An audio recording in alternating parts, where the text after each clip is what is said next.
கௌதம புத்தருடைய கோயில் ஏதாவது போனால், இல்லைன்னா கௌதம புத்தருடைய சிலை எதையாவது பார்த்தா என்ன செய்யணும், அது எதுக்காக, அதில் கவனிக்க வேண்டிய விஷயம் என்ன அப்படிங்கிறத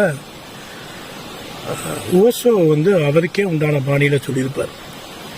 அவர் என்ன சொல்லுவார்னா, கௌதம புத்தர் சிலையை கோயிலுக்கு போனாலோ சிலையை பார்த்தாலோ அந்த இடத்துல நீங்கள் போய் அமைதியாக உட்காருங்க, அந்த சிலையை உற்று நோக்குங்க.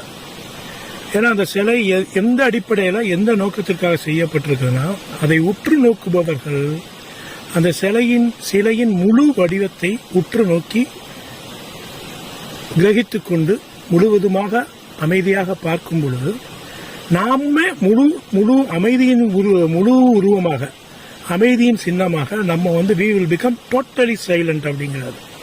அப்ப அது ஒரு தியானத்திற்கான ஒரு சிற்பம். அதனால அது கௌதம புத்தா உருவம் என்று அதை பார்ப்பதை விட ஒரு தியானத்திற்கான ஒரு உருவம், ஒரு அமைப்பு, ஒரு வடிவமைப்பு அப்படிங்கிற அர்த்தத்தில் அவர் சொல்லுவார்.